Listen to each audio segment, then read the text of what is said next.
Hari Govinda Bolo Hari Govinda Bolo Radhar Man Hari Govinda Bolo Radhar Man Hari Govinda Bolo Radhar Man Hari Govinda Bolo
Shri Radhe Krishna भगवान की जय। जगन्नाथ बलदेव सुभद्रा मैया की जय।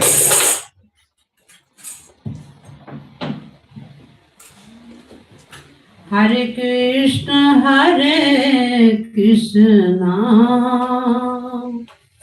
कृष्ण कृष्ण हरे हरे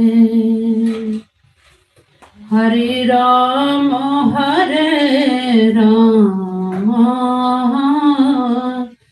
राम राम हरे हरे। बोलो हरे कृष्ण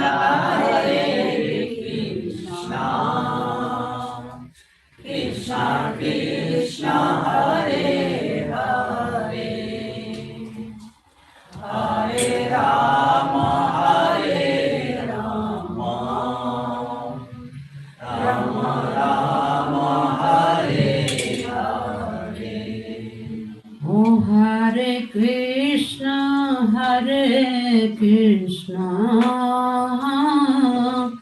कृष्ण कृष्ण हरे हरे हरे राम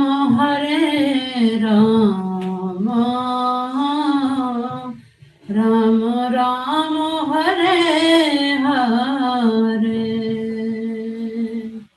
हरे कृष्ण कृष्ण कृष्ण हरे हरे हरि बोल। हरे राम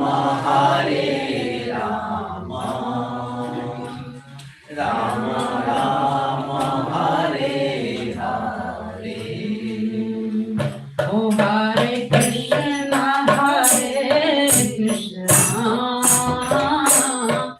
कृष्ण कृष्ण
बोलो जय जगन्नाथ जय जगन्नाथ ओ जय बलदेवा जय सुभद्रा जय बलदेवा बोलो जय बलदेव जय सुभद्रा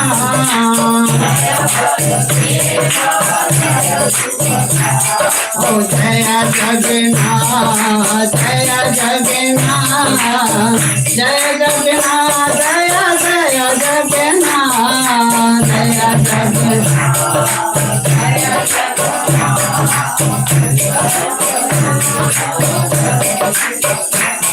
ओ जय जगन्नाथ जय जगन्नाथ जय जगन्नाथ स्वामी जय जगन्नाथ जय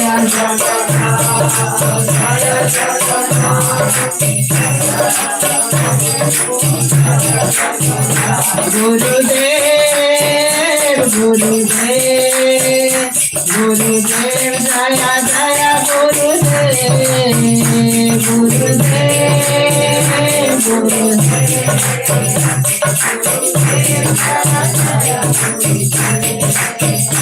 गुरुदेव गुरुदेव जय जय गुरुदेव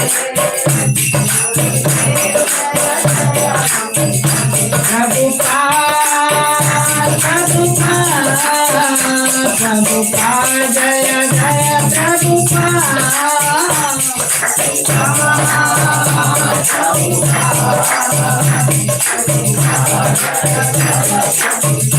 जय जय प्रभुपाद प्रभुपाद प्रभुपाद जय जय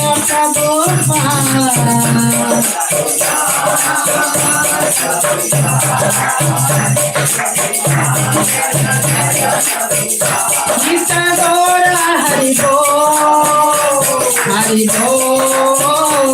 हरि बोल नित्य गौर हरि बोल हरि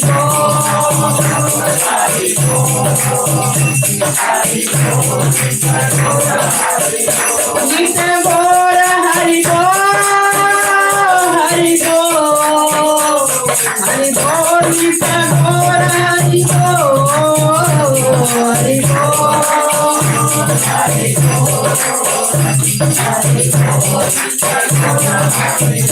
नित्य गौर हरि बोल नित्य गौर हरि बोल हरि बोल नित्य गौर हरि बोल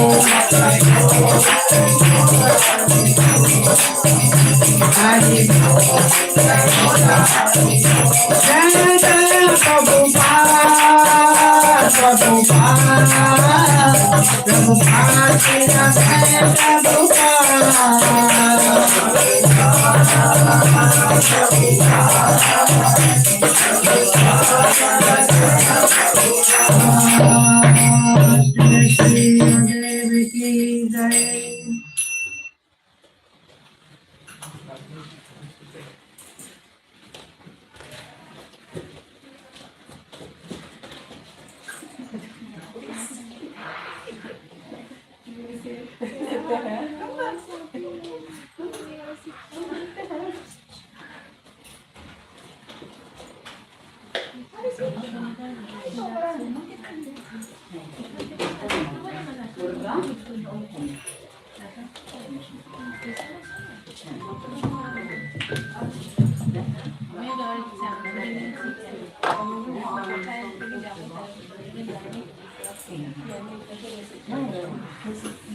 Hare Krishna, everyone. Welcome.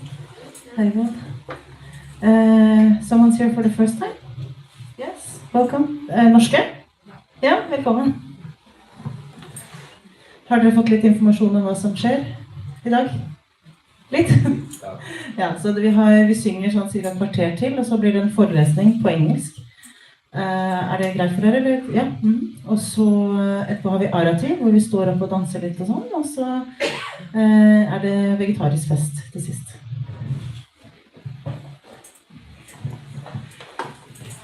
So for those that didn't understand that, I will soon be offering Norwegian classes. That was today's advertisement.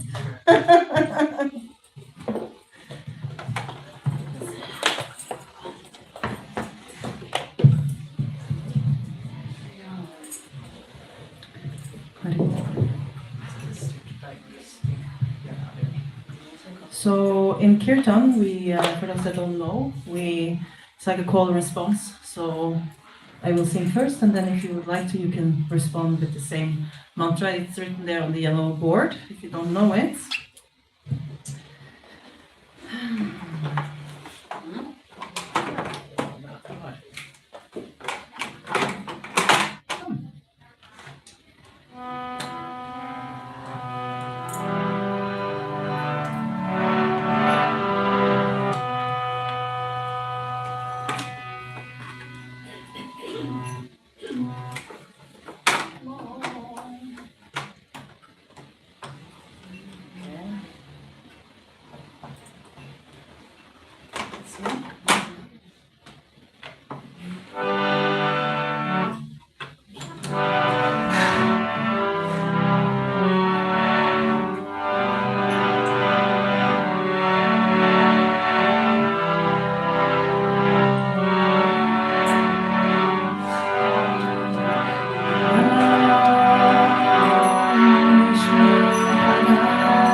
Hare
Krishna,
Glory be,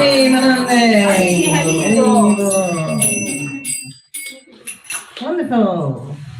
If you need to stretch your legs just for 2 minutes, you have 2 minutes. And we will invite Diptiman to come and speak something from the Bhagavad Gita. So for those that are new, usually every Sunday we meet here from 1 to 4. And then, yeah, the schedule is pretty much the same. It is Kirtan, lecture, RT, and Nishinga prayers, and then Prasanna. So while we are at the, unless maybe someone has to leave early, but next weekend we have a grand festival. We have Rath Yatra, so it's on Saturday. We'll meet here on Friday evening. We have Kirtan with Ajamil Prabhu and Chitraleka and Rat Manjari. So from around 6 to 8 there will be Kirtan here. And where we prepare and pack cookies and everything for distribution on Saturday. And Saturday the parade starts from 12 o'clock at National Theatre. So there will be a 3-hour procession through Oslo, and then 3 hours at Youngstorget, where we will have a big stage and a lot of prasadam and book-stalls and entertainment. So if you know someone who's a good dancer or something like this, they can contact me, and then they can have a dance or a song or something like this. So the most amazing is, of course, that for those that come here, we are, we choose to come here and see Jagannath to get the mercy. But then next weekend, Jagannath goes out in the street and everyone gets to see Jagannath. So, and also there are bigger deities coming from Gothenburg. There's a cart coming there. A few years ago they built a cart. And so they are coming 13 devotees from Gothenburg, 3 from Stockholm, and then we have some others coming from abroad. So, and then of course all of us, which are a few hundred. So yeah, Tove. Did you have some from England? I don't think anyone from UK are coming. No. Not that I know of. Yes. Yes. Gora is okay. Yeah. To make sure before I sit. Yes. It's a coordination of fatherhood and giving a class. Usually it's not enough.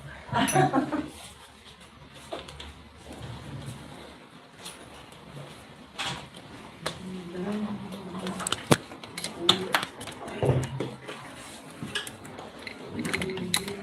don't think we need the charger now. Check.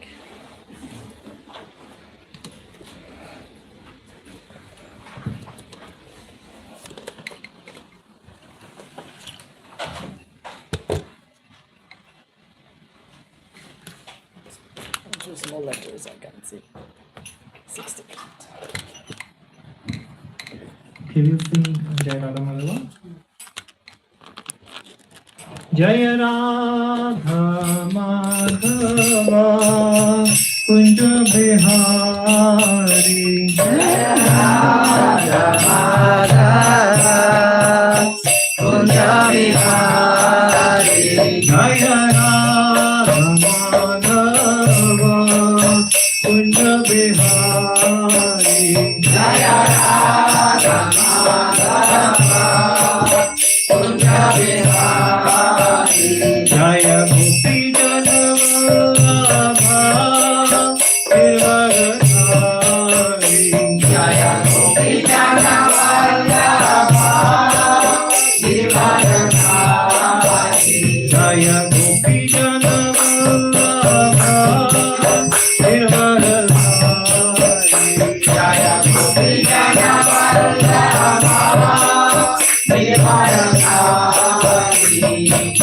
Yashodanandana Rajjanarandana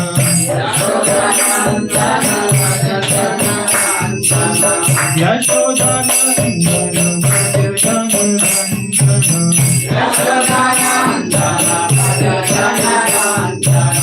Yamuna Tira Vanachari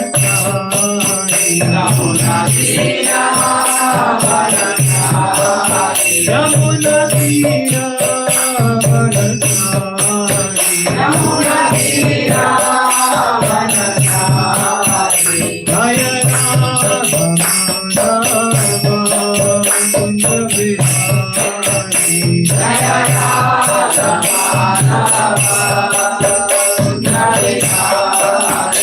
Hare Krishna Krishna Krishna Hare Hare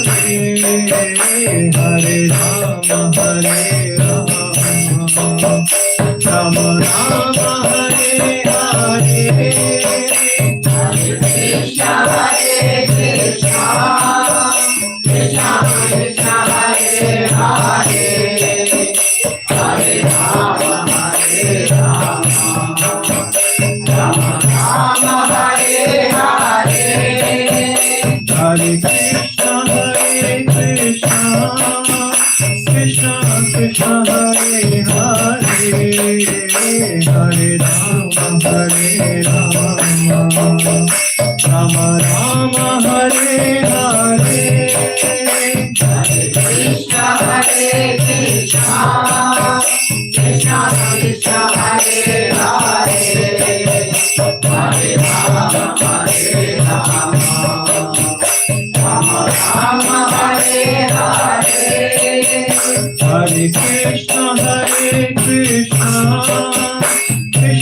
Krishna Hare Hare Hare Rama Rama Rama Hare Hare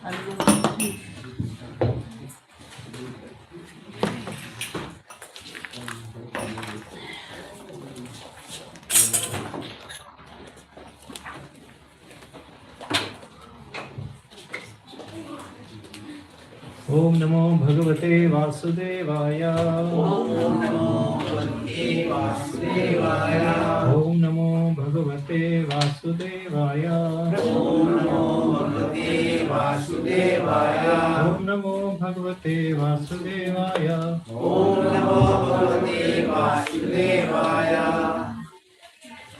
Okay, so we are reading from chapter 8, chapter 4, verse 8. So it's again a very famous verse. Paritraya sadhunam vinashaya cha dushkritam dharma sansthapanarthaya sambhavami yuge yuge. Translation: to deliver the pious and to annihilate the miscreants, as well as to re-establish the principles of religion, I myself appear millennium after millennium. Purport by His Divine Grace Srila Swami Prabhupada ki Jai. According to Bhagavad Gita, a sadhu, holy man, is a person in Krishna consciousness. A person may appear to be irreligious, but if he has the qualification of Krishna consciousness, wholly and fully, he is to be understood to be a sadhu. A dushkritam or dushkritam applies to those who do not care for Krishna consciousness. Such miscreants, dushkritam, are described as foolish and the lowest of mankind. Even though they may be decorated with mundane education, whereas a person who is 100% engaged in Krishna consciousness is accepted as a sadhu, even though such a person may neither be learned or well cultured. Om Vishnu Padaya Krishna Prasthaya Bhutale Srimati Bhaktivedanta Swaminiti Namane Namaste Saraswati Devi Gauravani Picharane Nirvishesha Shunyavadi Pashat Deshatarane Jai Shri Krishna Chaitanya Prabhu Nityananda Shri Advaita Gadadhara Shivasadi Gaura Bhaktivinoda Hare Krishna Krishna Krishna Hare Hare Hare Rama Rama Rama Hare Hare. Okay, so we are reading from a very famous book, Bhagavad Gita. Has anybody not heard of this book before? Maybe some new people. So, if the Bhagavad means God and Gita means the song of God. If there is one book, so in our tradition there are many books, but if you were to take out one single book, which is maybe very very important, then it would be Bhagavad Gita, and it is essentially a dialogue in the form of song between Krishna, who is God, who is the Supreme Personality of Godhead, and his dear disciple Arjuna.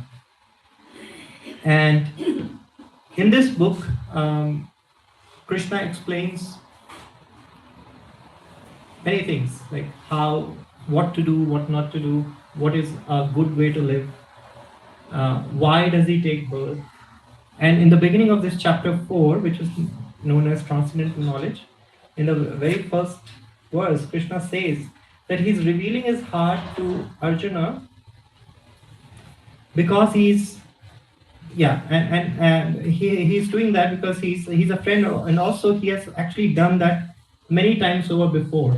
So the nature of this material world is such that the knowledge that is transmitted by Krishna is lost in this material world, because the bodies that we have is that we are very forgetful, and because of that we tend to lose the knowledge. So that is why Krishna has to come again and again. And Krishna says in 2 verses before that he may be appearing that he is coming in the human form, but he is not human. Even when he comes in human form, he is transcendental. His body is transcendental. So our body, for example, has 2 elements: the gross body that you can feel and touch, my hands, my hair, ear, and everything that you see and touch. And then there is a subtle body, which is the mind, the intelligence, and the ego, the false ego, rather, the identity that tells us that we are the body. So if we don't have, then we don't function. But all these are material, so they perish once we take birth, and when we lose our body, or when we lose our life. Then this body that we live in, the soul, we means the soul that lives in this body, dies. And so does the mind and the intelligence. So all the things that Krishna is teaching to Arjuna in this book will be lost after some generations or some years, and then Krishna has to reappear, or Krishna wants to reappear. He doesn't have to. So again, this is explained by our acharyas that when a jiva, or a normal human being, when he is born, he's born out of his previous karma. So there is a process of reincarnation in our faith. So the kind of things we do, the kind of karma, the kind of activities we do, it has its repercussions, or the reactions. That is also called as karma. Karma is a well-known term also in Western world now, but it originates from our Eastern philosophies, right? So the kind of karma we accumulate and the desires that we have at the end of our life, we assume a new body. And that is the law of nature. Krishna explains that this law of nature works under his direction. That's how Krishna has created this world. That's how he has created this process of reincarnation, where we are forced, or this is the rule. This is the rule book. It's a little bit like we are living in the society, and if we do something heinous, then we'll be thrown to prison, right? There are rules. Similarly, there is a law which is beyond all these laws that we see, that we are acting as per our own desires. And Krishna says that Krishna doesn't take away our free will, so we are free to act in different ways that we want, and we are forced to be born. But when Krishna is born, or Krishna assumes a human body, it's not because of his previous karmic deeds. He doesn't engage in karma. He doesn't do a karma. There is no activity that is bound that Krishna does and those activities will create a reaction because Krishna always stays at transcendental platform. He's not materially attached. He's not attached to matter. So Krishna is always in transcendental position. He comes with his own sweet will. We cannot assume a body based on our free will without deserving it. So we have to act.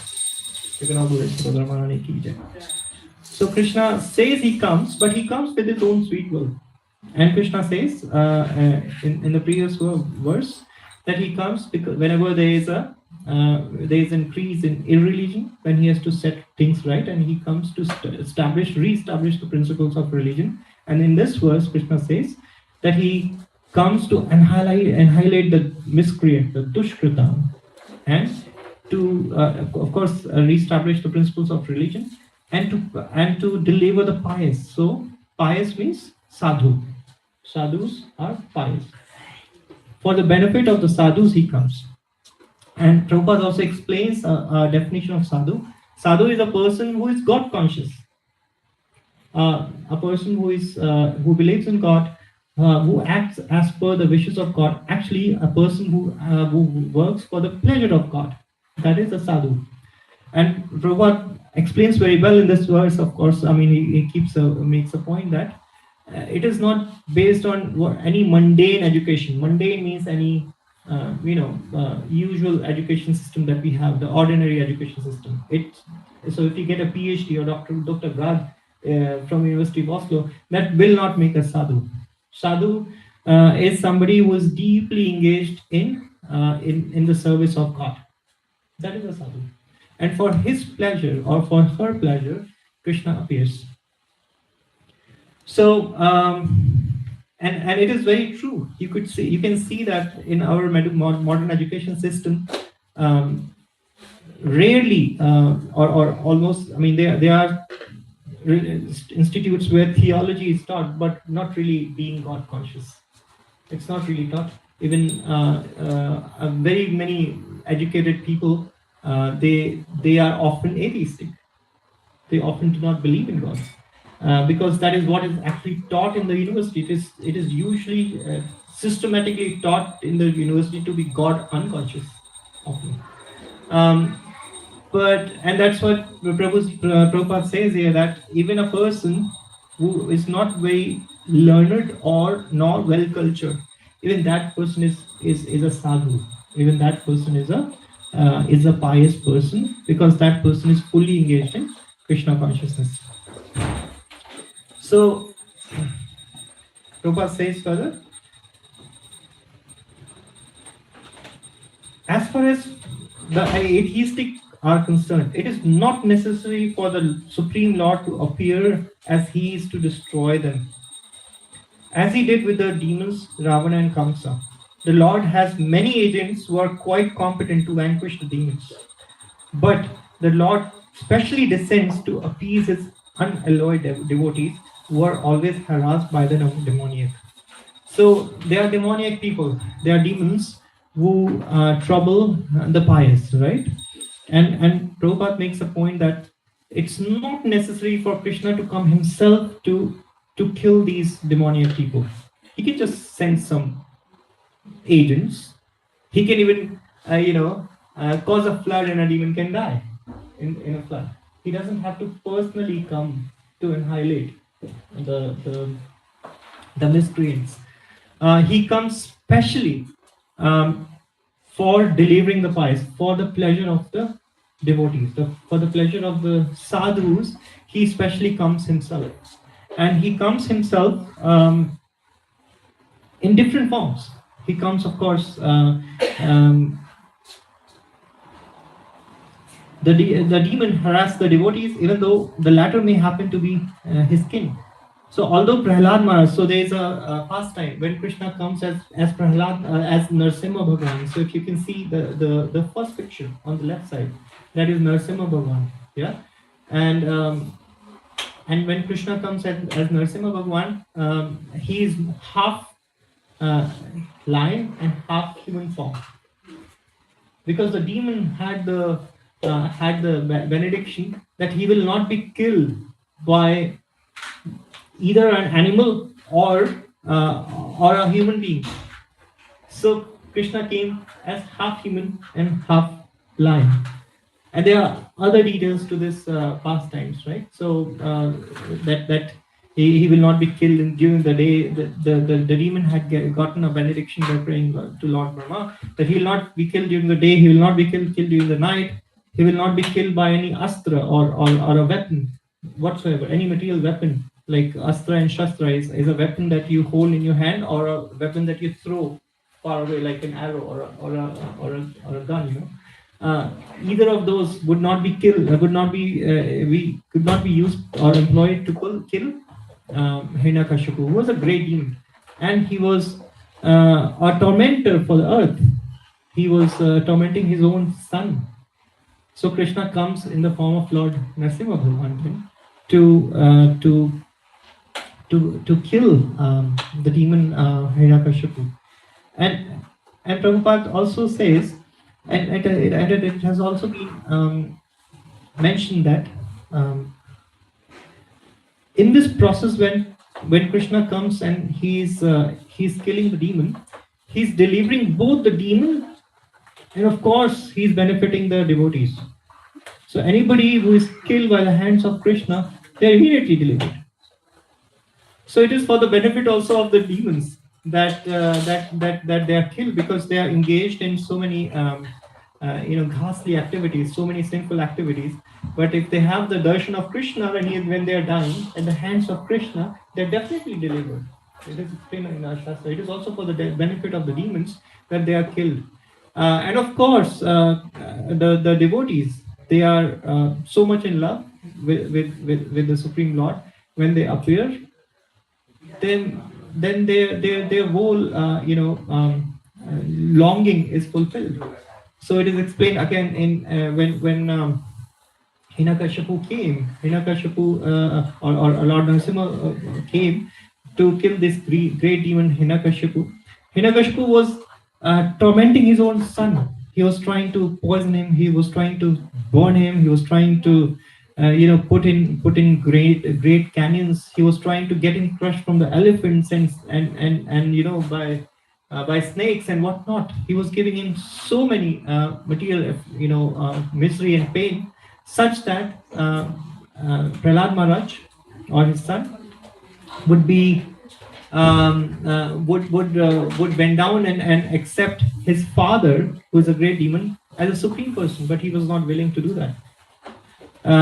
So Narasimha Bhagavan is extremely angry. He's super angry when he comes, in this form, and of course he kills Hiranyakashipu with his own hands, actually, rather than nails. We will sing Hare Krishna. Please sit. So we will sing Narasimha Arati later. So Narasimha Bhagavan kills this great demon not by any weapon but by his own nails. He cut opens his chest and also his stomach, and it takes all the abdomen out, and it's a ghastly show. And he's super angry because Narasimha Bhagavan has because Narasimha Bhagavan's favorite disciple or devotee, Prahlad Maharaj, he was only 6 years old at the time, is tormented. He's being tortured by Hiranyakashipu. And even after killing him, he's so angry. Narasimha Bhagavan is so angry. He's the whole world is shaking. The whole material, all the three worlds are shaking because out of the fury of Narasimha Bhagavan. Nobody dares to come close to Narasimha Bhagavan because he's so angry. He's so angry because he's his own devotee Prahlad Maharaj is being harmed by such great demon Narasimha Bhagavan. Sorry. So, and in this moment, nobody dares to approach Narasimha Bhagavan, right? But Prahlad Maharaj, his heart is so soft. His heart is so much in love and in ecstasy as soon as he sees Narasimha Bhagwan. He is not mindful of the blood of the nails which are dipped in the blood of his own father, rather. Of he's in such a furious mood, and no demigod is able to approach Narasimha Bhagwan to calm him down. Even Lakshmi, his own eternal consort, Lakshmi Devi, she is not able to approach Narasimha Bhagwan. But Prahlad Maharaj, he comes very close to Narasimha Bhagwan. He comes close to Narasimha Bhagwan and offers humble obeisances. And as soon as Prahlad Maharaj gets darshan of Narasimha Bhagwan, and Narasimha Bhagwan gets darshan of Prahlad Maharaj is totally calm. He takes him on his lap, and then all the demigods start offering, arati, flowers, and whatnot. But what I'm trying to say is that Hiranyakashipu could have been killed very easily by any arrangement of Krishna. But to give darshan to Prahlad Maharaj, to give the and to enact this leela, so that we are talking about it. So it is benefiting all of us devotees, millions of years. So this happened in Satya Yuga. This was millions of years back when Narasimha Bhagwan came and enacted this leela. So he comes, he enacts this leela, and then we are talking about it. So it benefited the devotee Prahlad Maharaj then, and it is benefiting us every single day today. Everywhere in India, in Norway, in millions of years to come, we'll continue to sing these stories and benefit out of it. Because Krishna Katha is not different from Krishna. Krishna Katha, or the stories of Krishna, they have the same potency as to actually meet Krishna in person. They have the potency to arouse within us love for Krishna. So hearing Krishna Katha is the very very nice thing to do. And next week we are going to have Jagannath Rath Yatra. So next Saturday, 22nd, we are going to take Jagannath out, or rather, he is going to go out for a party. And we are going to sing and dance. And I was thinking of telling a little bit about different, when Krishna comes in different forms, and what is the nature of those pastimes, right? So Krishna comes as Lord Ramachandra in Treta Yuga, right? And Lord Ramachandra is, of course, the Supreme Person. And the nature of his pastimes, he is known as Maryada Purushottam. Maryada means, okay, first of all, pastimes. I'm saying the word pastime. Krishna or Prabhupada explained that the activities of Krishna, the activities of us, the human being, is karma, right? And we explained what Krishna does is not karma. So what are the activities? Leela. The activities of the Supreme Person is Leela, which is translated by Prabhupada as pastimes. Right? So pastimes of Lord Ramachandra, the nature of it is Maryada Purushottam. Maryada means boundaries, etiquettes, ideal. So he acted as an ideal son. He acted as an ideal husband. He acted as an ideal master. His devotees acted as ideal servants, right? Like Hanuman, he is the ideal servant of Lord Ramachandra. So if you have to become an ideal servant of Krishna, of the Supreme Person, we should learn how Hanuman acted. How Hanuman was totally engrossed in constant remembrance of Lord Ramachandra, Mother Sita. Mother Sita is the eternal consort of Lord Ramachandra. And how he was always, the only thing that he wanted to do was serve Lord Ramachandra and Mother Sita. So if he was given a job to do. There are details. I'm not going to go into different pastimes, but he was given a task at some point to find Mother Sita. So those who are familiar with the story, they would appreciate it a bit more. But the point is that he was given a task, and he would not rest till the task was done to perfection. He's a perfect servant. He's supremely intelligent. He's very powerful. He's very courageous, and he used all those qualities of him just to serve Lord Ramachandra.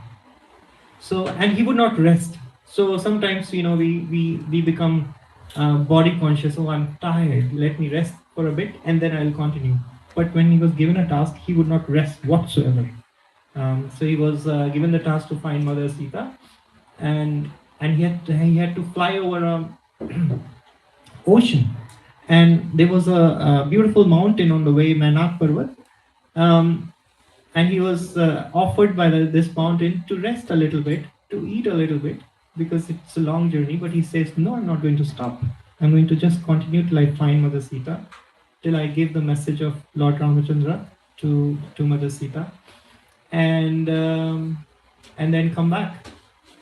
And then I was trying to say, Hanuman is an ideal servant, and he's an ideal, he's a duta, he's an ideal messenger. He uses all those energies, all those qualities to give the perfect message to Mother Sita. There are different pastimes in between. How he assumes a small form, how he, starts. So Mother Sita has been captured by Ravana. He's a great demon. Sorry, I'm not getting into details of all that, but she is in a hostile territory, right? And Mother Sita is quite heartbroken. She's in really separated from Lord Ramachandra, really lamenting. She's about to end her life. And she's quite suspicious of anybody who would approach her, right? And but in this process, what does Hanuman do? He assumes a small form and he starts singing Lord Ramachandra's Kirtan. He starts singing Ramcharita. He starts describing how beautiful he is, how beautiful his voice is, how beautiful his form is. And he starts, and the devotee of Lord Ramachandra, Hanuman, starts narrating his true love for him to Mother Sita. And Mother Sita is immediately convinced that this person has been sent from Lord Ramachandra. So what I'm trying to say is he's an ideal servant and he's ideal messenger, because he uses his perfect intelligence to serve Lord Ramachandra. So the nature of the pastimes of Lord Ramachandra is such that there is this ideal servant, there is an ideal wife, there is an ideal brother. Lord Ramachandra has multiple brothers. He has Lakshman, he has Bharat Maharaj, and he has Shatrughan, and they are all ideal brothers, right? Lakshman accompanies to Lord Ramachandra, and to Lanka, Lanka, and to the forest when he had to leave Ayodhya. Bharat Maharaj is an ideal brother. Of course, how Lakshman is an ideal brother-in-law of Mother Sita. So there are details. I'm not getting into those, but the story of or the pastimes of Lord Ramachandra is that how one should act, what are the different etiquettes of in different material relationships, how we should act, and learn from that. That's why Lord Ramachandra is also very dear to the devotees, because his pastimes, they give such messages. So ideal mother, what are the responsibilities of an ideal mother? That is also described by the pastimes or of different devotees. So that is the nature of the pastimes of Lord Ramachandra. And importantly, what is good to note is Krishna. He is Param Purusha. What is the meaning of Param Purusha? He's a supreme enjoyer. So he does all these pastimes for his own enjoyment also. So of course, Krishna says in this verse that he comes to deliver the pious and to kill the demons. But he does that also for his own pleasure. So when he is giving pleasure to his devotees, then he is himself getting a lot of pleasure, and he does that in different moods and those different pastimes have a different flavor. So when Krishna comes as himself, he also has a lot of leelas, right? And there is the leela or the pastimes that were done in Vrindavan, right? They were the pastimes that were done in Dwarka. So and of course in Mathura, right? So to give a chronology, a very quick chronology, Krishna is born in Mathura, but then he goes to this place known as Vrindavan, where he grows up, and the devotees of or the residents of Vrindavan, they don't actually know that he's king, or he's the supreme person rather. I'm sorry. So they treat him as his son. So Mother Yashoda, Nand Maharaj, they treat him as his own son, not aware of the fact that he's a supreme person, he's God, that he's supreme personality of Godhead, right? And then he has his friends.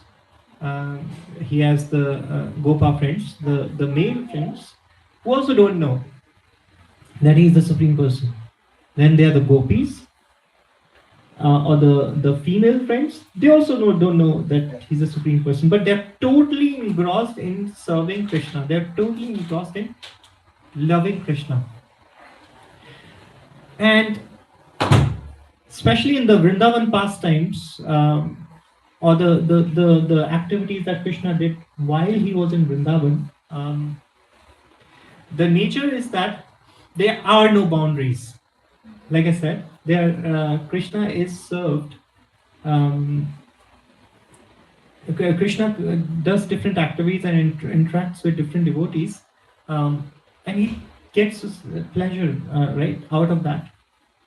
But in the form of Lord Ramachandra, there were boundaries. Okay, there were ideal behaviors. Of course, there are instances when even Lord Ramachandra and his devotees went beyond that. But especially the pastimes of Vrindavan, there are no boundaries, and I'll explain you why. I mean, we all know. I'm just reciting or telling those things again. So Krishna, when he was a child, he used to go and steal butter from the motherly gopis. So they are motherly gopis, and he would go to steal butter. He would not just go to steal butter, he would even destroy the kitchen. He would just ransack all the mud pots, and he would destroy the pots which is storing all the butter, right? And what do the gopis do? The gopis go and complain. They complain to Mother Yashoda, and but they don't really want him not to come. They want him to come. So I was just reflecting on it. So if I have a guest over and I want to serve him, there are two ways guests arrive. In India especially, they can come uninvited also, and we still welcome them. They will just ding dong the bell. They will ring the bell. It is changing now, but usually we say welcome. It happens a lot. I don't know if it's totally rare. Maybe it happened a few generations back here in the West also. But you could just you don't call. You just now we live in this age of cell phones. But especially when I was growing up, the neighbors will come. They will just ring the bell and they will come in, and they are offered a tea or something to eat. They are welcome. But what if those people start, and then we'll treat them nicely, right? But what if they start coming, uninvited or also late in the night and start stealing food from us? Then they will not be welcome, right? Then they will not be welcome. Then we'll probably report to the police or kick them out of the house. But the motherly gopis, they are totally surrendered soul to Krishna.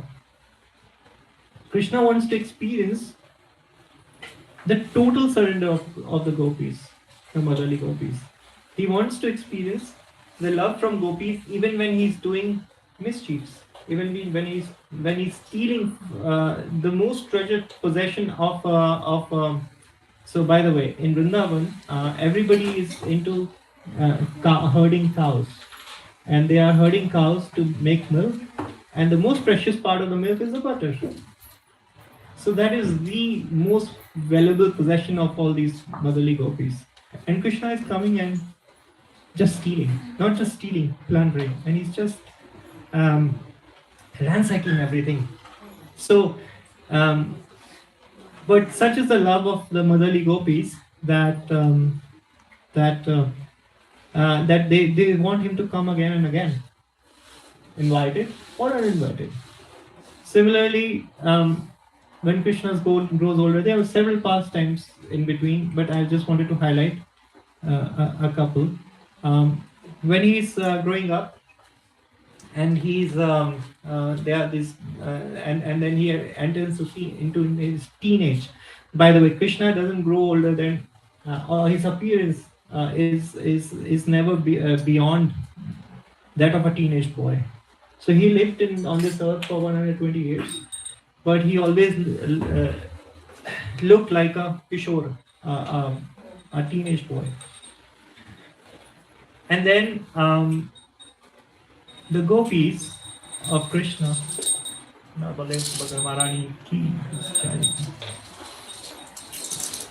the gopis of they are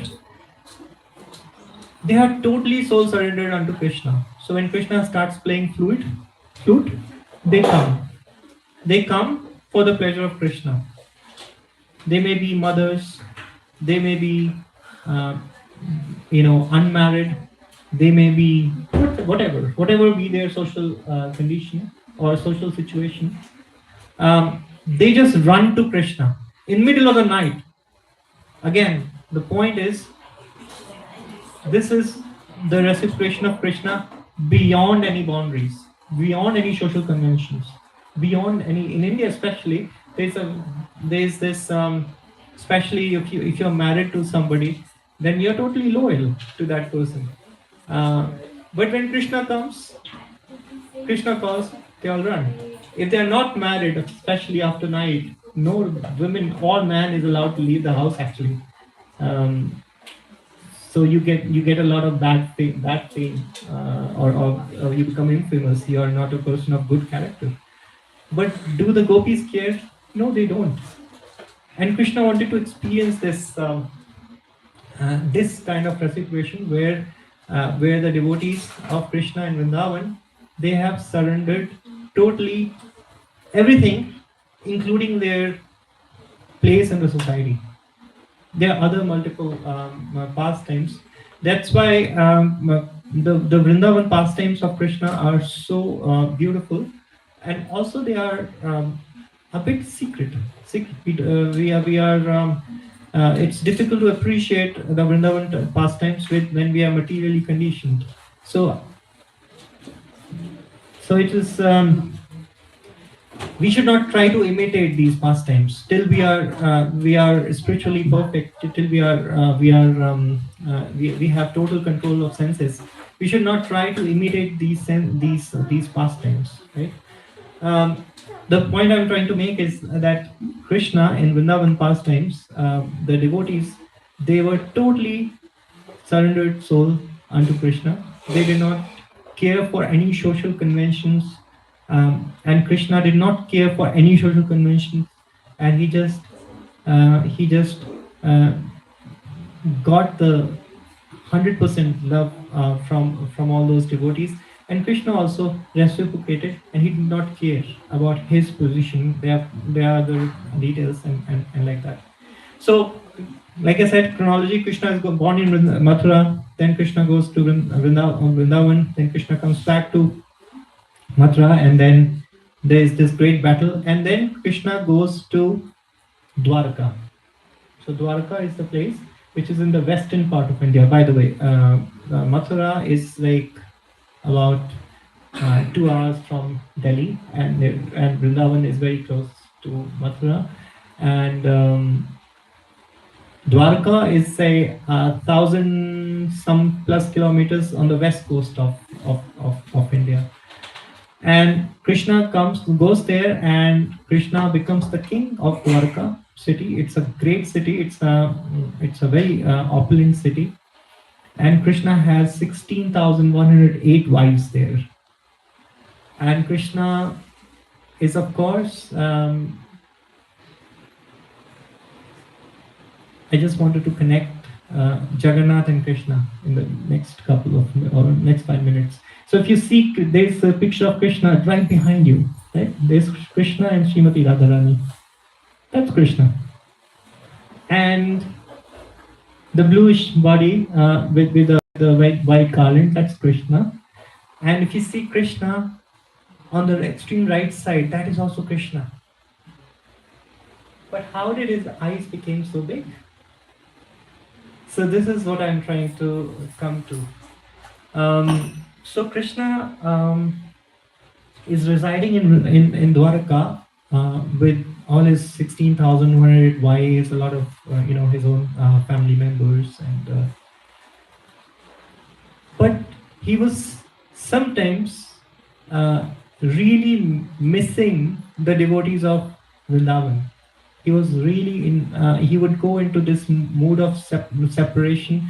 He was not himself. He was very disturbed. He was really missing all these devotees and the pastimes in Vrindavan, because Vrindavan Leela happened and the Vrindavan residents remained in Vrindavan. It's Krishna who went, and a few others who went along with him to Dwarka. So Krishna, the wives of Krishna in Dwarka, they wanted to know more about Vrindavan. What happened in Vrindavan? What can we do? What can we learn from Vrindavan pastimes? Maybe we can give him the same joy here. Maybe we can learn something from the Vrindavan pastimes. And Rohini, who is mother of so in the altar we have the yellow is deity form is Subhadra, and the white form is Baladev or Balabhadra. So they are also brothers of and a brother and sister of Krishna. And Rohini, mother Rohini is another wife of Vasudev. So Vasudev has Devaki, who is mother of Krishna, and also has another wife, Rohini. And mother Rohini is mother to Balabhadra, Baladev, and Subhadra. So she has seen the Vrindavan pastimes, and the devotees of Krishna and Dwarka, they approached Rohini Devi to tell the Vrindavan pastimes. And Krishna says that, no, not Krishna, but Mother Rohini says that these are quite secret pastimes. I will tell you, but we have to find a secluded place. And so they enter a big, all these wives of Krishna, they enter this big tent, right? They get inside, and Mother Rohini starts telling the Vrindavan pastimes. All the pastimes that I just told you, some of which I've told you, but and Subhadra was keeping the watch, because these are secret pastimes, not to be revealed to everybody, right? So Subhadra is keeping the watch on the doors that people from outside cannot enter. And apparently Krishna and Baladev, they were busy in some meeting, but they got to know that these pastimes of Vrindavan are being told. So they also sneak up and they start, they put their ear close to the tent and they start hearing all these wonderful pastimes of himself in Vrindavan, and the kind of love that he got from the residents of Vrindavan, from Mother Yashoda, from the different gopis and Srimati Radharani, right? And Krishna, when he's hearing all these wonderful pastimes, he gets into what is known as Mahabhava. Mahabhava is the supreme ecstatic position of Krishna. The supreme, when he reflects supreme divine love. And his eyes, they become big like Jagannath. You see, his eyes becomes very, very big. And Baladev, their eyes, they become very, very big. Their bodies almost starts melting out of the love for the residents of Vrindavan. And this form of Krishna, when Krishna is remembering his pastimes and his exchange with the gopis of Vrindavan, the Mahabhava is the form which looks like Jagannath here. So he's the supremely ecstatic form of Krishna. So Krishna is sometimes naughty, sometimes he's in different forms, but this form of Krishna is when he's in total ecstasy, and this special state of ecstatic form of Krishna is known as the Mahabhava form, and that is the Jagannath form. Right? And the Jagannath form is the most merciful form of Krishna, and he's so merciful that it is said that his eyes are so big that in front of him, even if we do smallest of services, we are noticed. He is going to reciprocate. He is going to fulfill. And Jagannath, by the way, the Jagannath deities, they are in India again. The main temple, we have Jagannath deities here, but the main temple is in Puri. It's in Orissa. Prabhuji is from Orissa, and Puri is in the east coast of India. It's like another 1500 kilometers or southeast of New Delhi. That's where the main temple is, and there we have the same form: Jagannath, Baladev, and Subhadra, and Sudarshana. And there, Jagannath goes out in a chariot. So it was about, say, a month back or so, there was Rath Yatra in Orissa or Puri. It is, I don't know the numbers, Prabhu, but I think it becomes one of the biggest cities of the world when this Rath Yatra is being organized. It's like hugely popular among devotees. A lot of people go there to witness Jagannath. And Jagannath is so merciful that he comes out to the streets. And he gives his darshan to everybody there. So we are going to have Rath Yatra again next week, because we also do, especially in India, the Rath Yatra is the chariot festival where we take the Jagannath, Baladev, Subhadra deities out on the street, and we sing and we dance and we distribute prasadam. And the main Rath Yatra, like I said, happens in Puri, happened a few months or so back. And then after that, all across the world, these yatras are organized, especially by Prabhupada, and also traditionally in India, we have a lot of these Rath Yatra chariot festivals. And Jagannath, like we said, is very merciful. He has his big eyes. So even if we render a very small service, he sees that. And we should look forward to the Rath Yatra. We should find some service to do. There are a lot of festivities which will be happening next week.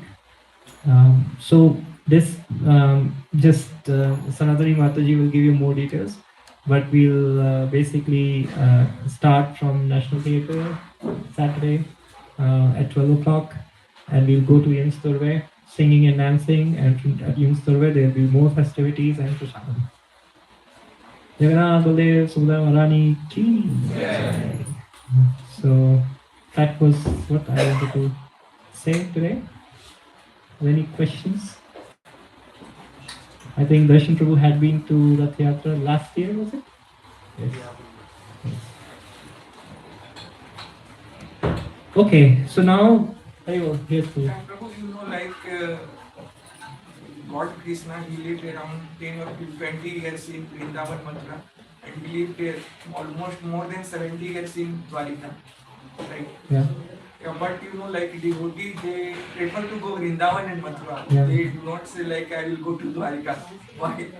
But I mean, I think people go to devotees to Dwarka as well. But I mean, Dwarka, like I said, is the if there is I mean, if so, first of all, Dwarka is submerged in ocean now. Dwarka is submerged in ocean. We have a temple there, but also the one there could be many answers to this. This one answer is that Vrindavan is the original residence of Krishna, right? So Krishna is doing his Nitya Leela. So it is explained that the perfection of life is to get out of this birth, cycle of birth and death, and liberate ourselves, and we go to Vaikuntha. Vaikuntha is the planet where Krishna resides eternally. And where does he reside? Goloka Vrindavan. So that's what he that is what his normal place of being is, right? Goloka Vrindavan. And when he comes to this planet Earth, he recreates that. So in a way, that is his natural place to be. And of course, what is he doing in Goloka Vrindavan? He's a cowherd boy in Goloka Vrindavan, right? Those are the natural activities. The devotees are totally surrendered unto him in his spiritual abode. And devotees there in Goloka Vrindavan, they are enacting so many services for the pleasure of Krishna all the time. Yeah. So that could be one answer. Yes. Yes, Father. You can also mention a little about Srila Prabhupada's books. Yeah. The new ones who are here. Yes. Thank you, Mataji. Thank you so much. And also his biography. Yeah. Thank you.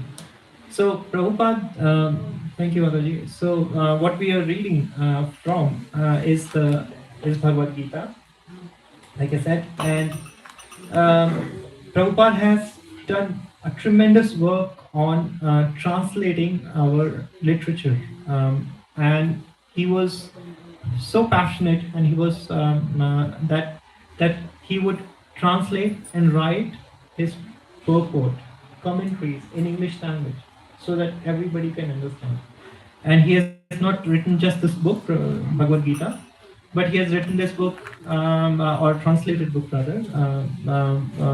He has translated Srimad Bhagavatam, he has translated Chaitanya Charitamrita, and so many other books, which guide us, which has all these pastimes and more, and philosophy. So we have this Bhagavad Gita in English language. This English language is the original language that he wrote in, but it has been translated to so many languages, including Norwegian. We have the Bhagavad Gita in Norwegian also. In of course Hindi, Bengali. So if there is somebody Tamil also, I think we have a Bhagavad Gita. So we can take the benefit of it. You can get it from us afterwards. And Mataji was saying about the biography. Thank you. So Prabhupada, you see, this is Prabhupada. We have the picture of Prabhupada.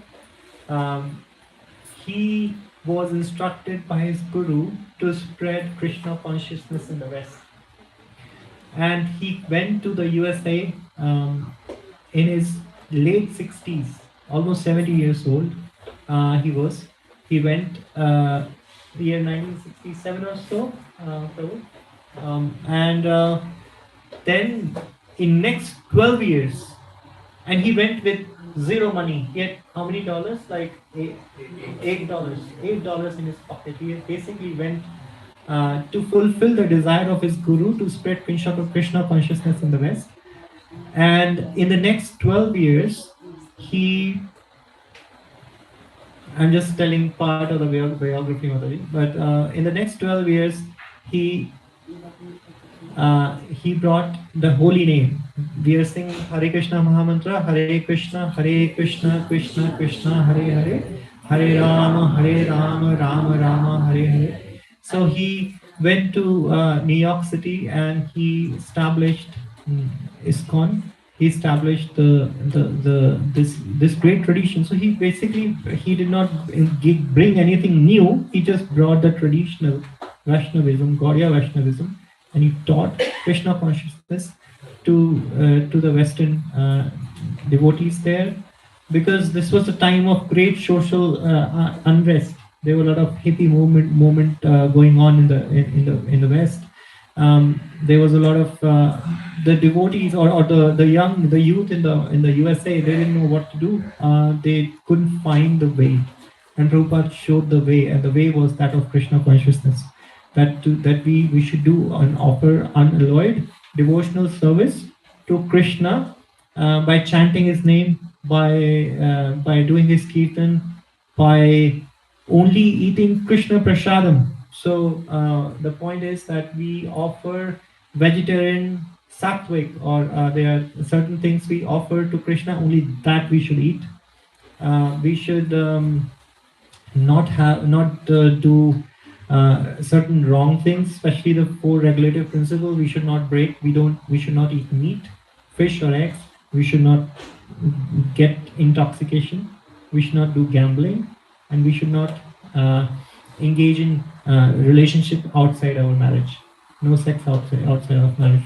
So this was systematically taught by Prabhupada, and he made so many devotees from USA to Siberia, to eastern countries like Japan. There is a Iskcon center almost in every country, including Africa. So, and he made so like I said, he came to the US with almost nothing, and he made 108 temples across the world in next 12 years before he left his body.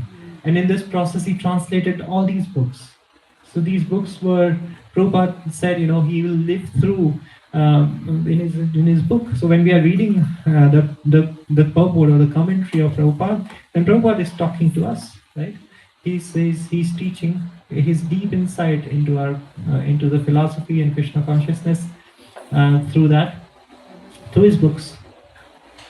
Yes, Mati, thank you for asking that and asking me to explain that. Some random facts. Thank you. So I think now we will stand up. We'll do Arati. Yeah. Haribol.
Jaya Shri Krishna Chaitanya Prabhu Nityananda Shri Advaita Gadadhar Sivasadi Gaur Bhakta Vrinda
Radhe Radhe Radhe Govind Govind Radhe ओ राधे राधे गोविंद गोविंद राधे राधे राधे गोविंद गोविंद राधे गोविंद राधे गोपाल राधे गोविंद राधे गोपाल राधे गोविंद राधे गोपाल राधे गोविंद राधे गोपाल राधे राधे राधे गोविंद गोविंद राधे राधे राधे गोविंद गोविंद राधे राधे राधे गोविंद गोविंद राधे राधे राधे गोविंद गोविंद राधे राधे राधे राधे गोविंद राधे राधे राधे राधे गोविंद राधे राधे राधे राधे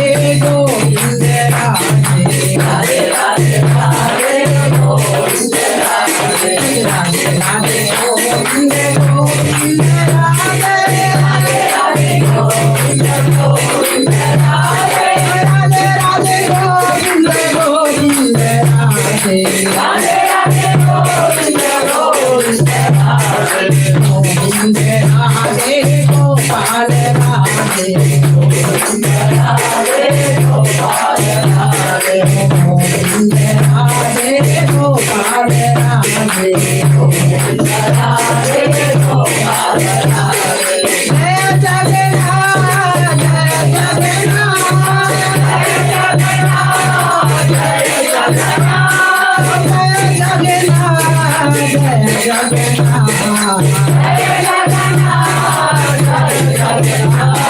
जय बलदेव जय सुभद्रा जय बलदेव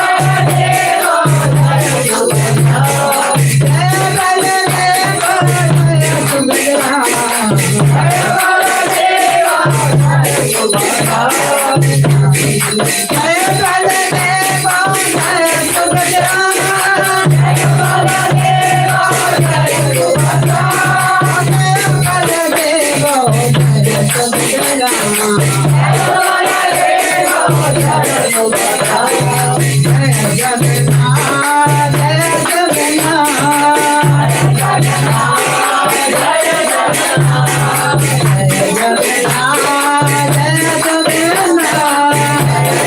जगन्नाथ जय जगन्नाथ जय बलदेव जय सुभद्रा जय बलदेव जय सुभद्रा जय बलदेव जय सुभद्रा जय बलदेव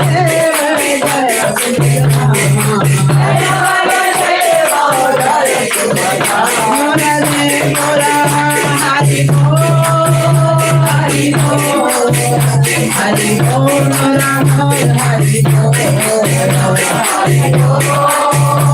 हरि बोल हरि बोल हरि बोल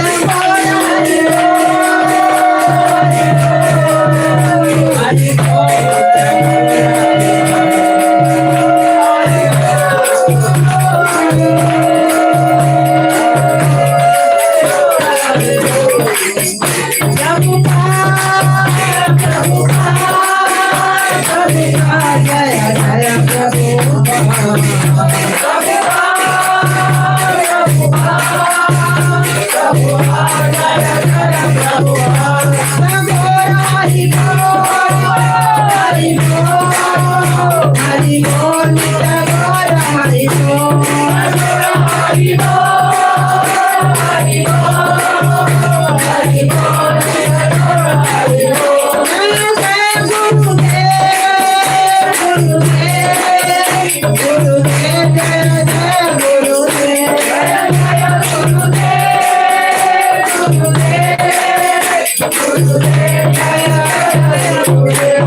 जय विष्णुपाद परमहंस परमराज अष्टासी सत ऐसी भक्ति विधान स्वामी श्रील प्रभुपाद की जय विष्णुपाद परमहंस अष्टासी सत भक्ति गे गोस्वामी भक्ति सिद्धांत गोस्वामी महाराज की जय नामाचार्य हरिदास ठाकुर की प्रेम से घोष श्री कृष्ण चैतन्य प्रभु नित्यानंद श्री अद्वैत गदाधर शिवसदि गौर भक्त वृंद की अनंत कोटि वैष्णव वृंद की जय जय श्री राधा कृष्ण श्याम कुंड राधा कुंड गिरि गोवर्धन की वृंदावन धाम की मथुरा धाम की जगन्नाथपुरी धाम की अयोध्या धाम की भक्ति देवी की तुलसी देवी की गंगा माई की गंगा माई की all glories to assembled devotees, all glories to assembled devotees, all glories to Shri Guru and Guru Kuranga, the Prabhupada ki jai, Iskcon Oslo Yatra ki jai.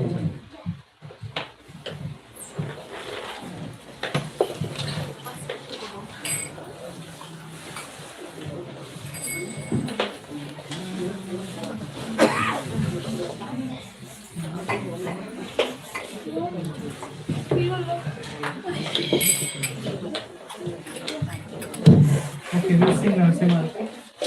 क्या हुआ? मेरा?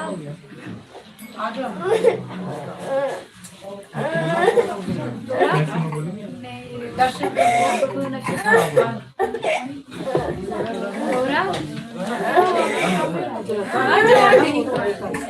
क्या हुआ?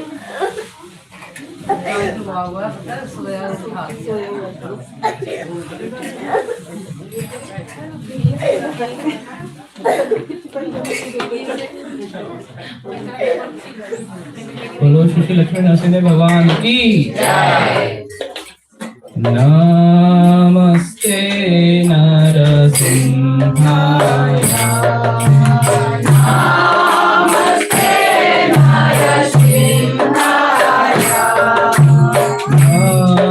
नमस्ते नरसिंहाय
जय केशव गीता नर हरि रूपा जय जगदीश हरे जय जगदीश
भगवान की सत्य शिवड़ी प्रहलाद महाराज की जय गौ प्रेमानंदे।